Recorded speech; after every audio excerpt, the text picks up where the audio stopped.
Hello ninth standard, welcome to the and this is Shubham और मैं लेके आ चुका हूँ आपके लिए स्टैंडर्ड नाइन्थ का साइंस 2 का सेकंड सेमेस्टर एग्जाम का कंप्लीट क्वेश्चन पेपर। तो ये पूरा क्वेश्चन पेपर हम लोग शुरुआत करते हैं प्रैक्टिस करना सेकंड सेमेस्टर एग्जाम के लिए। जरूर जरूर जरूर ये पेपर आप प्रैक्टिस करके जाना, मतलब जाना। Let's begin with this question paper. ये होगा आपका क्वेश्चन पेपर, तो इसका एक बार ओवरव्यू आप ले लो and let's begin with answer. जितना हो सके उतने कम टाइम में खत्म करने की कोशिश करूंगा, क्योंकि आपका टाइम भी इंपॉर्टेंट है और मेरा टाइम भी इंपॉर्टेंट है। Let's begin with the first question. सबसे पहला क्वेश्चन पूछा गया है 44 प्लस एक्स। इस कंडीशन को हम लोग बोलते हैं टर्नर सिंड्रोम। क्या बोलते हैं? Turner syndrome. तो अगर किसी के पास क्रोमोसोम का count 44 plus X X Y होगा तो उस वाली कंडीशन को क्या बोलेंगे? Klinefelter syndrome. क्या बोलेंगे? Klinefelter syndrome. देखो समझते इसको। जब नॉर्मल मैन के अंदर 44 प्लस एक्स वाई होता है तो हम उस इंसान को क्या बोलेंगे? नॉर्मल इंसान, इसको कोई बीमारी नहीं है, बराबर ना, कोई हेरिडिटरी डिसीज नहीं है। लेकिन अगर उसी इंसान के अंदर जब क्रोमोसोम का count 44 plus X X Y हो जाता तो उस बीमारी को हम बोलेंगे क्लीन फेल्टर सिंड्रोम। और उसके अंदर एक्स वाई के जगह पे एक्स एक्स वाई आ जाता है, मतलब एक क्रोमोसोम क्या हो जाता है? एक क्रोमोसोम वहां पे एक्स्ट्रा हो जाता है। यू कैन सी हियर, एक क्रोमोसोम क्या हो जाता है? एक्स्ट्रा। तो इस वाले डिसीज को हम क्या बोलेंगे? Klinefelter syndrome. Next, fill in the blanks. The network of capillary in the Bowman capsule is called. Bowman capsule के अंदर जो नेटवर्क ऑफ कैपिलरी होता है नेफ्रॉन के अंदर, आपने पढ़ा होगा नेफ्रॉन, तो उसको क्या बोलते हैं? ग्लोमेरुलस। और अगर आप ये डायग्राम में देखोगे तो यहाँ पे आपको ग्लोमेरुलस दिखेगा। Look at this. ये बोमेन कैप्सूल के अंदर जो रेड रेड वाला पार्ट आपको दिख रहा है बीचों बीच, दैट इज कॉल्ड ग्लोमेरुलस। बात समझ में आ गया? Let's move forward. Okay, important बात, अपना एक टेलीग्राम का चैनल है जहाँ पे हम सारे पीडीएफ पीपीटीज और जो भी नए नए वीडियोस आने वाले हैं उसकी लिंक देते रहते हैं वहां पे, तो प्लीज जल्दी जाके ज्वाइन कर लो। लिंक डिस्क्रिप्शन में हमने दे रखी है। ओके, और हमने अब तक देखो ये क्या है, नाइन्थ मैथ्स 2 के सारे चैप्टर की हमने सेकंड सेमेस्टर एग्जाम्स के लिए आईएमपी अपलोड कर दी है। चैप्टर वाइज आप प्रैक्टिस कर लेना अगर आपका एग्जाम अभी तक बाकी है। और सेकंड सेमेस्टर 9 मैथ्स 1 और मैथ्स 2 के बहुत सारे क्वेश्चन पेपर हम लोग ने अपलोड किए हैं। तो ये सारी चीजें और साइंस के सारे आईएमपीज हम लोग ने अपलोड कर दिए, हर चैप्टर के आईएमपीज। और मैक्सिमम क्वेश्चन आपको उसी आईएमपी से पूछे जाएंगे। ठीक है, आ जाते हैं नेक्स्ट क्वेश्चन की तरफ। मैच द फॉलोइंग में सबसे है इंडियन रेडियो टेलीस्कोप। कौन सा टेलीस्कोप इंडियन रेडियो में काम करता था? तो that is GMRT. GMRT. Okay, next, optical telescope. कौन सा इसमें से ऑप्टिकल टेलीस्कोप है? That is Hubble. और तीसरा है एक्सरे वाला टेलीस्कोप। कौन सा है? चंद्रा। तो ये टेलीस्कोप वाले क्वेश्चन आते हैं। और एक सैटेलाइट वाला क्वेश्चन है वो भी पूछा जाता है। आपके टेक्स्ट बुक में सैटेलाइट के बारे में भी दे रखा है और ये टेलीस्कोप के नाम और कौन सा टेलीस्कोप कैसे बना हुआ है, क्या काम करता है वो भी लिखा हुआ है। जैसे कि ऑप्टिकल टेलीस्कोप हबल है, एक्सरे वाला टेलीस्कोप जो एक्सरे रेडिएशन को कैप्चर करता है वो कौन है? चंद्रा है। और इंडियन इंडियन रेडियो टेलीस्कोप कौन सा है? GMRT. Okay, next MCQ question है, dash of any plant show phototropic movement. Plant के अंदर कौन फोटोट्रॉपिक मूवमेंट को शो कर, तो यहाँ पे बताओ प्लांट के अंदर कौन फोटोट्रॉपिक मूवमेंट को शो करेगा? तो आपको पता फोटोट्रॉपिक मूवमेंट क्या है? जो सनलाइट को रिस्पॉन्स करके उसके तरफ मूवमेंट करता है। और सनलाइट को रिस्पॉन्स कौन कर सकता है? शूट। मतलब जो प्लांट के ऊपर वाला पार्ट होता है, तो आंसर हो जाएगा शूट सिस्टम। क्या हो जाएगा answer? Shoot system. Dash maintain balance of sodium plus और पोटेशियम प्लस स्टिमुलस मेटाबॉलिज्म। कौन मेंटेन करता है? तो वो है हमारा कॉर्टिकोस्टेरॉइड्स। क्या है? कॉर्टिकोस्टेरॉइड। ये एक तरीके का हॉर्मोन्स है, आपको ये ग्लैंड्स वाले टॉपिक में मिलेगा। ठीक है ना, यह ध्यान रखना। Next, dash is the main part of each nerve cell. Nerve cell का सबसे मेन पार्ट कौन सा होता है? उसका सेल बॉडी जिसके अंदर न्यूक्लियस प्रेजेंट होता है। ठीक है, GMRT is the used for. GMRT telescope का किसके लिए इस्तेमाल किया जाता है? It is use for radio wave capture करने के लिए। किसके लिए इस्तेमाल किया जाता है? Very good, radio wave capture करने के लिए। To bring about plant growth is main function of dash tissue. Plant growth में कौन से टिश्यू का सबसे मेन फंक्शन होता है? That is meristematic tissue. मतलब प्लांट के जिस जिस पार्ट में मेरिस्टमेटिक टिश्यू होगा, प्लांट के जिस जिस पार्ट में मेरिस्टमेटिक टिश्यू होगा उस पार्ट की प्लांट में क्या होगी? ग्रोथ दिखेगी। Okay, next, answer the following question any 5 solve करने। 10 मार्क्स का ये सवाल है। आप क्वेश्चंस पे मत जाओ, आप यहाँ पे नंबर ऑफ क्वेश्चंस पे मत जाओ, कितने मार्क्स उस पे मत जाओ। आप क्वेश्चन देखो किस टाइप के पूछे जा रहे हैं। ओके, फोकस करो उस पर। What is reason of hereditary disease? अब यहाँ पे क्लियर नहीं दिख रहा तो मैंने टाइप करके आपको रिप्रेजेंट करने की क्वेश्चन कोशिश की है यहाँ पे। Okay, what is reason of hereditary disease? Hereditary disease होने के पीछे का कारण क्या होता है तो समझते हैं। देखो, डिसऑर्डर अकरिंग ड्यू टू, पहले तो बीमारी क्यों होती है? एक, एबनॉर्मलिटीज इन क्रोमोसोम, क्या हो जाता है? एबनॉर्मलिटीज इन, तो देखो रीजन क्या पहला तो है यहाँ पे एबनॉर्मलिटीज इन क्रोमोसोम। हेरिडिटरी डिसीज के पीछे का पहला रीजन क्या है? एबनॉर्मलिटीज इन क्रोमोसोम। इसका मतलब क्या है? क्रोमोसोम के अंदर कुछ एबनॉर्मलिटीज मतलब कुछ बिगाड़ हो जाता है। क्या हो जाता है यहाँ पे देखो, इंक्लूड आइदर इंक्रीज और डिक्रीज क्रोमोसोम्स नंबर, या तो उस इंसान के बॉडी के अंदर क्रोमोसोम्स का जो नंबर है वो बढ़ जाएगा या तो घट जाएगा। तो पहला रीजन ये हो गया हेरिडिटरी डिसीज होने का। तो उसके अंदर एग्जाम्पल कौन कौन से हैं? जैसा डाउन सिंड्रोम हो गया, टर्नर सिंड्रोम हो गया और क्लाइनफेल्टर सिंड्रोम हो गया। Okay, next, mutation in genes, genes के अंदर बदलाव आना, म्यूटेशन होना, उनमें चेंजेस आना, वेरिएशन आना। तो यहाँ पे एग्जांपल होगा mutation in any single gene, अगर किसी एक जीन के अंदर बदलाव आता है उसको हम लोग बोलते हैं मोनोजेनेटिक डिसऑर्डर। और कौन कौन से मोनोजेनेटिक डिसऑर्डर होते हैं? तो सिकल सेल एनीमिया और एल्बिनिज्म। और फिर होता है mutation in more than one gene, एक से ज्यादा जीन में जब बदलाव आते हैं उसको बोलते हैं पॉलीजेनेटिक डिसऑर्डर। और एग्जांपल है clamped lip, clamped palate, constricted stomach, spine bifida. तो ये सारी इस तरीके से, कितना बढ़िया तरीके से मैंने आपको रिप्रेजेंट करके आंसर दिया है, आपको उसको फॉलो करना है और बढ़िया तरीके से ऐसे ही लिख के लाना है। ठीक है, next, difference between xylem and phloem. तो ये आपके टेक्स्ट बुक में बढ़िया सुंदर तरीके से दिया है, इसको आप शॉर्ट फॉर्म में भी यूज कर लिख सकते हो। देखो, पहले तो जाइलम में क्या होता है, जो सेल्स होते हैं वो क्या होते हैं? थिक वॉल और डेड सेल्स होते हैं। थिक वॉल के बने हुए होते हैं, डेड सेल होते हैं। Consist of cytoplasm containing living cell, जिंदे सेल्स होते हैं। और यहाँ पे अगर आप बात करोगे तो ये क्या करता है? Conduct water and mineral. और ये क्या करता है? Conduct sugar, amino acid from the leaves to the various parts of the plant in upward and downward direction. और आप अपने हिसाब से इसको इस्तेमाल कर सकते हो, जैसा कि यहाँ पे जाइलम पेरेन्काइमा लिविंग सेल है, फ्लोएम फाइबर्स, तो ये आप डिफरेंस में इस्तेमाल कर सकते हो। ठीक है, next question, why optical telescope located in uninhabited places? Uninhabited places मतलब ऐसी जगह जहां पे ज्यादा दिक्कत या डिस्टरबेंस ना हो, जैसा माउंटेन्स वगैरह पे क्यों टेलीस्कोप को लगाया जाता है, सिटी वगैरह में क्यों नहीं लगाया जाता? क्वेश्चन, तो यहाँ पे आंसर देखो, visible light coming from the heavily body, some of the light is absorb by the atmosphere and, मतलब क्या है कि मान लो कोई विजिबल लाइट आ रही, मतलब ये मान लो हमारा मून है, ठीक है ना? अभी आपको मून को देखना अर्थ के ऊपर से, तो मून कब देख पाओगे? जब मून से कुछ लाइट अर्थ के ऊपर, अर्थ के तरफ आएगी तभी तो आप देख पाओगे ना। सम ऑफ लाइट एब्जॉर्ब, लेकिन उसमें से कुछ लाइट एब्जॉर्ब हो जाती है। एब्जॉर्ब मतलब क्या? कि जो हमारा अर्थ का एटमॉस्फेयर है उस लाइट को एब्जॉर्ब कर लेता है। और जब लाइट को एब्जॉर्ब कर लेगा तो जितना लाइट मून से आ रहा है उससे कुछ कम लाइट ही हमारे अर्थ पे पहुंचेगा।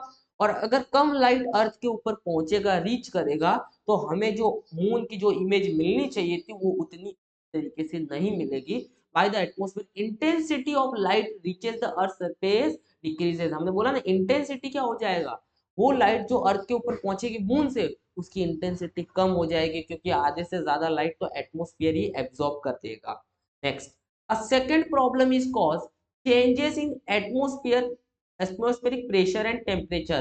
अर्थ के ऊपर जब एटमॉस्फेरिक टेम्परेचर और प्रेशर में बार बार जो बदलाव आता है उसके वजह से भी लाइट का क्या हो जाता है? डायरेक्शन या पाथ, मतलब उसका जो रास्ता है वो चेंज हो जाता है। और उसके वजह से भी हमें किसी भी टेरेस्ट्रियल ऑब्जेक्ट की क्लियर इमेज नहीं मिलेगी। ठीक है, next, we can not use optical telescope during the day time में भी हम इस्तेमाल नहीं कर सकते क्योंकि सनलाइट होती है। और during the night time city light, आजकल आपको पता हर शहरों में लाइट लगी रहती है, रात हो जाती है लेकिन ऐसा लगता है कि अब तक उजाला है। तो वो सिटी लाइट की वजह से भी हम लोग नाइट टाइम में भी टेलीस्कोप शहरों में इस्तेमाल नहीं कर सकते और दिन में सनलाइट की वजह से इस्तेमाल नहीं कर सकते। दैट्स वाई हम उसको कहाँ प्लेस करते हैं? हम उसको माउंटेन में प्लेस करते हैं और वहां पे कम से कम डिस्टर्बेंस होता है और हम किसी भी क्या कर सकते हैं? क्लियर इमेज ले सकते हैं। ठीक है, नेक्स्ट, डिफाइन करना है टिश्यू। तो टिश्यू क्या होता है? टिश्यू मतलब एक ग्रुप ऑफ सेल होता है, सेल का ग्रुप होता है, बहुत सारे सेल का ग्रुप होता है। हैविंग सेम ओरिजिन, मतलब वो सेल एक ही तरीके के बने होते हैं, सेम स्ट्रक्चर और सेम फंक्शन। तो ऐसे सेल जिनका ओरिजिन भी सेम है, जिनका स्ट्रक्चर भी सेम है और जिनका फंक्शन भी सेम है, उनके ग्रुप को ही हम क्या बोलते हैं, टिश्यू।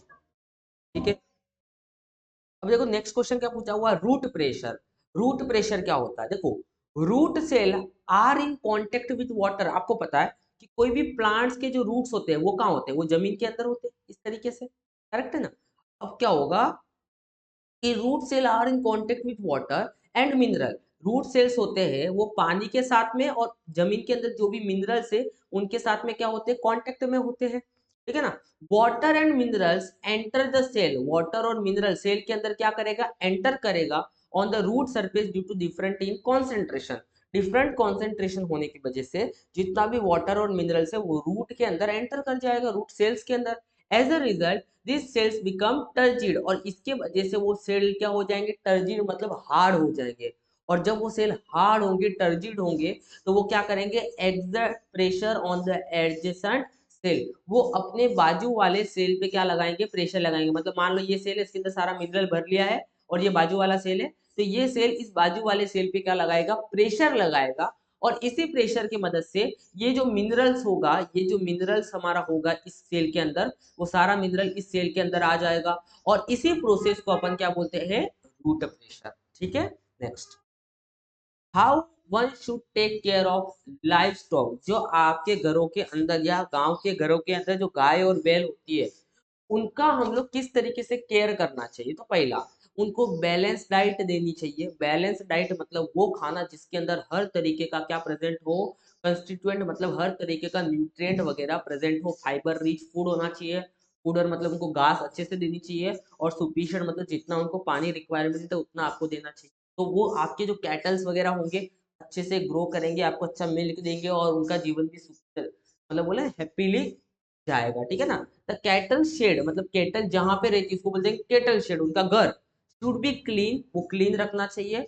ड्राई मतलब सूखा रहना चाहिए, क्योंकि कैटल लोग क्या करते हैं, जहां मन करे वहां टॉयलेट कर लेंगे, पूरा गीला गीला हो जाएगा। तो उसको क्लीन करने की जवाबदारी आपकी होगी, with proper ventilation and room. Ventilation मतलब रूम जो भी होगा उनमें, उस रूम में अच्छे से हवा आनी चाहिए और हवा बाहर जानी चाहिए। ठीक है। Cattle should be regularly vaccinated, और कैटल को जो भी वैक्सीन की जरूरत है वो उनको देनी चाहिए। That's it. तो ये इस तरीके से हमें किसी भी लाइफ स्टॉक का क्या करना है, केयर करना है। नेक्स्ट क्वेश्चन, 15 मार्क्स का क्वेश्चन है। ये सारे क्वेश्चंस को मैं वन बाय वन कंप्लीट करूंगा। Explain the concept of tissue culture and uses. जितने भी आंसर मैं आपको बता रहा हूँ यहाँ पे बड़े सिंपल तरीके से आंसर बता रहा हूँ, जो आपके एग्जाम्स में आंसर राइटिंग करते समय बहुत हेल्प करेंगे। ठीक है। अब मेरा इस चैनल का अभी टारगेट है 15 के मतलब 15,000 सब्सक्राइबर का। प्लीज आप चैनल को सब्सक्राइब कर लेना, लाइक कर लेना और अपने दोस्तों के साथ जरूर शेयर कर लेना। अगर आपको फायदा हो रहा है तो, नहीं हो रहा है तो मत करना, डिसलाइक कर लेना। Explain the concept of tissue culture and uses. तो सबसे पहला, ex vivo growth of the cell. मतलब किसी सेल की ग्रोथ, एक्स विवो मतलब आउटसाइड। एक तो सेल का ग्रोथ बॉडी के अंदर होता है, एक बाहर होता है। बाहर मतलब का लेबोरेटरी में, करेक्ट है ना। इसको बोलते हैं ex vivo. Ex vivo growth of cell और tissue in an aseptic. Aseptic का मतलब ऐसा मीडियम जहां पे गंदगी नहीं हो, एकदम क्लीनिनेस हो। Aseptic and nutrient rich medium is called tissue culture. एक ऐसा सेल जिसकी ग्रोथ हम बाहर करवा रहे हैं, ऐसे मीडियम के अंदर जो एसेप्टिक है और न्यूट्रिएंट रिच मीडियम है, इज कॉल्ड टिश्यू कल्चर। बात समझ में आया। अब बात करेंगे उसके आगे दूसरे पड़ाव की। Nowadays, a complete organism can be developed from the single cell or from a tissue with the help of tissue culture. आज एक नॉर्मल सेल से हम एक कंप्लीट ऑर्गेनिज्म टिश्यू कल्चर की मदद से तैयार कर सकते हैं, पूरा का पूरा ऑर्गेनिज्म एक लैब के अंदर। ठीक है। A liquid solid gel medium prepare from agar which supply nutrient and energy necessary for tissue culture is used for this technique. अगर टिश्यू कल्चर में मान लो किसी प्लांट को उगाना है, तो उस प्लांट को किसी न्यूट्रिएंट रिच मीडियम में आपको पहले डालना पड़ेगा, उसके सीड्स को या उसके सेल्स को। तो जो ये न्यूट्रिएंट रिच मीडियम होता है इसी को हम क्या बोलते हैं, प्रिपेयर फ्रॉम द अगार। इसको किससे बनाया जाता है, अगार से बनाया जाता है। इसके अंदर सारे वो न्यूट्रिएंट प्रेजेंट है जो उस सेल के ग्रोथ में क्या करने वाले हैं, हेल्प करने वाले हैं। नेक्स्ट की तरफ बढ़ते हैं। अब बात करेंगे इसके यूजेस की। तो यूजेस में क्या आएगा कि टिश्यू कल्चर की मदद से हम लोग एक्सेलेंट क्वालिटी के क्या बना सकते हैं, फ्लावर्स फ्रूट्स वगैरह उगा सकते हैं। दूसरा है usually plant produce by the tissue culture genetically modified technique are disease free. जो भी टिश्यू कल्चर से मदद से प्लांट प्रोड्यूस करते हैं वो डिसीज फ्री होते हैं और वो वायरस फ्री होते हैं, मतलब उनको बीमारी नहीं लगती है या बहुत कम लगती है। और fully growth plant can be produce in shorter duration. बड़े से बड़ा प्लांट हम लोग कम से कम समय में टिश्यू कल्चर की मदद से बड़ा कर सकते हैं, ठीक है। Next, explain the construction of Galileo. Galileo ने जो टेलीस्कोप बनाया था उसके कंस्ट्रक्शन को एक्सप्लेन करना। तो Galileo telescope is made up of 2 और मोर कॉन्वेक्स मिरर। वो कॉन्वेक्स मिरर से बनाता है, सॉरी कॉन्वेक्स लेंसेज, हाँ मिरर अलग होता है, मेरे मुंह से मिरर निकल। The lenses facing the opposite is called objective lens. मतलब मैं समझाता हूँ, देखो टेलीस्कोप में दो लेंस होते हैं। मान लो कि ये आपका टेलीस्कोप है ऐसा, तो आप समझो यहाँ से देख रहे हो, आप यहाँ से किसी ऑब्जेक्ट को देख रहे हो, तो ये वाला जो लेंस होता है, ये वाला मतलब ये वाला लेंस किसके तरफ है, ये वाला लेंस जिसको आपको देखना है उसके तरफ है। इस लेंस को हम बोलते हैं ऑब्जेक्टिव लेंस। क्या बोलते हैं? और इस लेंस को हम बोलते हैं आईपीस। क्या बोलते हैं? आईपीस। तो टर्म लेंस फेसिंग ऑब्जेक्ट, किसी भी ऑब्जेक्ट के तरफ, मतलब मान लो मून देख रहे हो तो मून क्या हो गया यहाँ पे ऑब्जेक्ट। तो जिस जो भी लेंस ऑब्जेक्ट के तरफ फेस कर रहा है उसको हम लोग क्या बोलते हैं? Objective lens. और जो भी लेंस कहाँ फेस कर रहा है आपके तरफ, तो वो बाद में देखते हैं। Large possible collect which is made as large. Objective lens जो होता है उसको जितना हो सके हम लोग उतना बड़ा बनाते हैं। क्यों? Because possible to collect the maximum amount of light coming from the heavenly object. जितना बड़ा होगा उतना लाइट ये क्या करेगा, ये उतना लाइट क्या करेगा, कलेक्ट कर पाएगा। और जितना लाइट ये कलेक्ट करेगा उतना क्लियर आपको इमेज मिलेगा, ठीक है। The lens closer to the eye, मतलब जो लेंस आपके आंखों के करीब है उसको हम आईपीस बोलते हैं। और उसका काम क्या है? Which uses the light collected by the objective lens, मतलब जो लाइट ऑब्जेक्टिव लेंस ने कलेक्ट किया है उसका इस्तेमाल करेगा ये वाला लेंस। और क्या करेगा? लार्ज इमेज प्रोड्यूस करेगा उस सोर्स की। मतलब यहाँ पे मून जो हमारा सोर्स है उसका एक बड़ा इमेज हमें आंखों से देखने को मिलेगा। समझ में आया आपको? ठीक है। तो such telescope is called refracting telescope, और यही हमारे गैलीलियो का टेलीस्कोप भी था, ठीक है ना। Next, sickle cell anaemia symptoms और ट्रीटमेंट। सिकल सेल एनीमिया के सिम्टम्स यहाँ पे लिखे रखे हैं और इसमें क्या हम ट्रीटमेंट कर सकते हैं, तो ये ट्रीटमेंट के बारे में या हम लोग क्या केयर कर सकते हैं वो सारे यहाँ पे मैंने लिख रखी है, ठीक है। तो you can use this answer जो आपको कंप्लीट फुल मार्क्स दिलाएंगे। Name of the following figure, तो इस फिगर का नाम सभी को पता होगा। This is nothing but the meristematic tissue. इसका फिगर दे रखा है, this is nothing but the what, meristematic tissue. और बात करेंगे हम लोग इस वाले रीजन की, तो this is called apical meristem. और नीचे वाले की बात करेंगे दिस इज कॉल्ड इंटरस्कैलरी कैलरी मेरिस्टम। और इसकी बात करेंगे तो लेटरल मेरिस्टम। तो इस तरीके से आपको नेमिंग करनी थी बढ़िया तरीके से। Next question, why cocoons transfer to the boiling water before pupa develop into the adult. आपको पता है कि पुपा किसके अंदर होता है? सेरिकल्चर आपने पढ़ा होगा। सेरिकल्चर में जो पुपा होता है वो अडल्ट में बनने से पहले ही जो कुकुन्स होता है, मतलब वो जो कवरिंग वगैरह के साथ में जो सीड्स होता है वो जो होता यू कैन से जो कवरिंग जो होती है उसको पहले हम कहाँ पे डालते थे? बॉइलिंग वाटर में क्या करते डाल देते हैं। नहीं तो वो अडल्ट बन गया तो वो अडल्ट बनने के बाद उधर से हमें सिल्क अच्छे से मिल नहीं पाएगा, बराबर ना। क्योंकि वो जब अडल्ट बन जाएगा तो वो जो अंदर का इंसेक्ट होगा वो उसको खा जाएगा पूरा। तो जो हमें सिल्क चाहिए था, क्योंकि सिल्क तो उसके ऊपर है ना, वो हमें मिल नहीं पाएगा। तो उसके हमें क्या करते हैं, उसको हम पहले ही बॉइलिंग वाटर में डाल देते हैं अडल्ट होने के पहले। तो क्या लिखा हुआ है? 10 day before the pupa turns into an adult. जब पुपा अडल्ट बनने वाला होता है उसके 10 दिन पहले ही all the cocoons are transfer into the boiling water. सारे कुकुन को लेके हम बॉइलिंग गरम गरम उबलते पानी में डाल देते हैं। Due to this boiling water and the pupa dies in the cocoon and silk. क्या होता है यहाँ पे? Due to this boiling water the pupa क्या होता है, उसके अंदर का जो पुपा होता है मर जाता है। और in the cocoon and silk fibre become loose. और जो भी ऊपर का सिल्क फाइबर होता है वो क्या हो जाता है? लूज हो जाता है। तो उसको कलेक्ट करना आपको बड़ा इजी हो जाएगा, ठीक है ना। दीज फाइबर्स आर अनवाउंड, मतलब उसको वहां से निकाला जाता है। प्रोसेस मतलब उसके ऊपर जो भी प्रक्रिया करनी होती है वो की जाती है। और रील्ड मतलब उसको गुंडाल दिया जाता है। Various kind of fabric is woven from the silk worm. और अलग अलग तरीके के फैब्रिक्स क्या किया जाते हैं? बनाए जाते हैं फ्रॉम द सिल्क थ्रेड। बात समझ में आ गई? तो इस तरीके से आंसर करना है। नेक्स्ट क्वेश्चन इस तरीके से फटाफट इसको करते हैं। डायग्राम दे रखा है और आपको आंसर करना है। पहला है what type of telescope shown in the figure, तो आंसर है रिफ्लेक्टिंग टेलीस्कोप। क्या आंसर है? Reflecting telescope. कौन सा टेलीस्कोप है ये? रिफ्लेक्टिंग।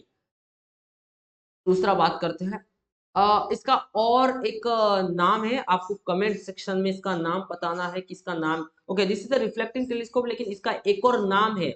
मतलब रिफ्लेक्टिंग टेलीस्कोप में दो तरह के टेलीस्कोप है, उसमें से ये वाला कौन सा टेलीस्कोप है उसका नाम अभी आपको कमेंट सेक्शन में बताना है। न्यूटोनियम है या एक और है कैसग्रेन करके। तो न्यूटोनियम टेलीस्कोप है या कैसग्रेन टेलीस्कोप है, आपको कमेंट सेक्शन में बताना है। ठीक है, नेक्स्ट। अभी बोला है label the main part of the telescope, telescope के मेन पार्ट के नाम बताओ। तो जैसा यहाँ पे कॉनकेव मिरर इस्तेमाल किया जाता है, this is the concave mirror. जैसा आपको दिख रहा होगा यहाँ पे प्लेन मिरर इस्तेमाल किया जाता है, दिस इज प्लेन मिरर। और ऊपर क्या यूज किया जाता है, आईपीस। तो ये सारे मेन पार्ट थे इस टेलीस्कोप के।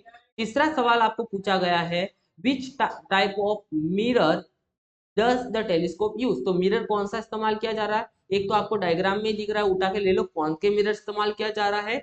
और एक आपको डायग्राम में दिख रहा है, आप उठा के साइड में ले लो, that is the plane mirror का इस्तेमाल किया जाता है। तो यहाँ पे प्लेन मिरर भी हम उठा के लिख देते हैं। तो बस वही जो नाम दिए वही आपको वापस लिखने हैं। Explain the working of the about telescope, और ये टेलीस्कोप किस तरीके से काम करता है इसकी वर्किंग बताओ।